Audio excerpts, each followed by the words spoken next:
On va se parler d'économie, de l'impact de la pandémie sur notre économie, sur le marché de l'emploi. Vous reconnaissez sans doute Clément Gignac, économiste en chef au groupe industriel Alliance, groupe financier, ancien ministre lui-même. Bon après-midi, M. Gignac. Merci d'être avec nous à LCN. Ça me fait plaisir.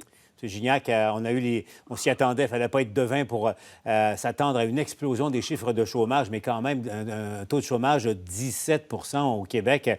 Ça frappe et ça frappe dur, M. Gignac. Oui, puis plus dur que les autres provinces. On gardait l'esprit aussi qu'on avait fermé des secteurs que l'Ontario avait laissés ouverts, parce que le taux de chômage en Ontario, on parle plutôt de 13 puis donc les mines qu'on avait fermées, la construction, mais peu importe là, que ce soit le Canada, Québec, c'est des chiffres, là, en fait, M. Larocque, qui me rappelle là, quasiment 1982, quand les taux d'intérêt étaient à 15-20 puis on parlait que c'était la plus grosse récession qu'on n'avait jamais vue là, depuis la Seconde Guerre mondiale. On dit on ne reverra pas ça, mais ça a l'air qu'on est en train de revoir ça. Mais évidemment, ce coup-là, on pense que c'est beaucoup plus temporaire parce que quand on va réouvrir graduellement l'économie, lorsque la santé publique va le permettre, bien là, on va voir le taux de chômage diminuer.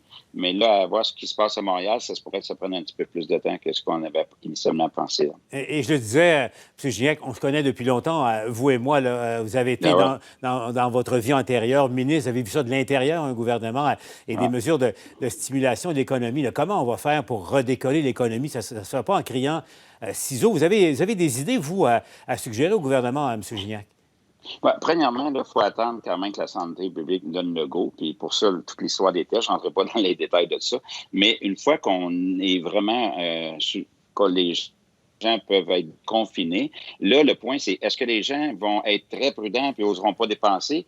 Auquel cas, à ce moment-là, il faudrait mettre des incitatifs. Dans les idées que j'ai avancées, c'est lorsque, peut-être ça va aller peut-être juste au mois de septembre avec la rentrée des classes et tout ça, mais ce serait d'éliminer temporairement la TPS, exemple. Ça coûte 4 milliards par mois. Vous allez me dire que c'est beaucoup, mais quand on voit qu'on est rendu à 250 milliards de déficit, bien, si ça peut encourager les gens à dépenser pour encourager nos commerçants, ça serait une bonne chose. Donc, temporaire pour 2 mois, couper la TPS, peut-être la TVQ si c'est possible, parce que ça va être la clé. Là. C'est bien beau retourner, mais il faut qu'il y ait des clients dans les magasins. Puis pour ça, bien, ou qu'on commande en ligne, il faudra peut-être prendre ce genre d'initiative-là, parce que c'est ça qu'on ne sait pas.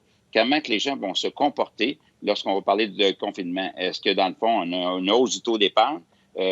Auquel cas, la reprise va être beaucoup plus lente que prévu si on n'a pas d'incitatif. Oui, parce que le consommateur peut-être se dire « Hey, j'ai un peu d'argent, je le mets de côté parce que je crains la deuxième vague ». Mais comment vous feriez ça, vous, suspendre pendant 2 mois? Là, vous dites, Clément, les taxes de vente, TVQ, TPS, mais spécifiquement pour les produits d'ici ou tous les biens de consommation et tous les services? Bien, ça devient compliqué, parce que là, on a une taxe sur les produits et services. Fait que si on commence à y aller par les secteurs, c'est pas comme dans le temps de la bonne vieille taxe de vente. Là, tu peux cibler ça là, dans le temps de Parizeau, les meubles, les appareils ménagers. Exact. Les secteurs mous qu'on disait à l'époque.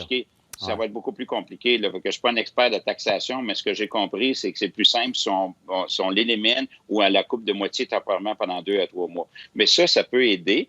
Ça va devancer parce que là, il y aura une certaine incertitude. Est-ce que je vais être rappelé dans mon emploi ou pas? Puis est-ce que, dans le fond, on va avoir des clients? Mais ça, il faut regarder plus à moyen long terme. Ça va aller également là, au contrôle au niveau de la santé publique. Si tout à coup on avait une deuxième vague, ça va être un peu plus lent. Mais moi, ce que j'ai compris aussi de l'annonce d'aujourd'hui, c'est qu'on va encourager les gens à retourner sur le marché du travail. Donc, la prestation canadienne d'urgence, c'est pas clair qu'on va la renouveler, ou du moins, elle va être pas mal moins généreuse. Par contre, on va regarder la subvention à masse salariale. Ça, au moins, tu as un lien d'emploi que tu gardes avec ton employeur. Puis ça sécurise bien les gens qui, à ce moment-là, les encouragent à consommer. M. Gignac, avant de se laisser, je le disais, c'est votre métier d'essayer d'anticiper un peu ce qui risque d'arriver. Voyez ça comment, en termes de reprise éventuelle, il y a toujours la menace de la deuxième vague. On ne le sait pas, en quelque sorte. Là. Comment vous voyez les prochains 6-12 mois, M. Gignac?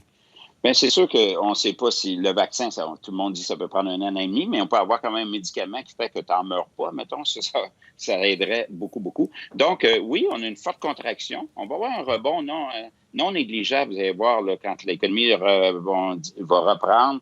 Le déconfinement, ça va aider beaucoup. Mais malheureusement, Paul, avant qu'on voit un taux de chômage aussi bas que l'an passé, là, ou que le problème des entreprises, c'est la rareté de la main-d'œuvre, là, on est vraiment à 3-4 ans de ça. Donc, oui, on va avoir un bon rebond de l'activité économique en deuxième moitié d'année. 80 probablement des gens qui nous regardent, 85 vont être rappelés au travail. Mais malheureusement, il y aura une portion, surtout reliée au tourisme, hébergement, restaurant, où ça va être plus difficile. Ouais, le secteur tertiaire qui va en arracher. Ben, merci beaucoup, M. Gignac, d'avoir été avec nous à LCN.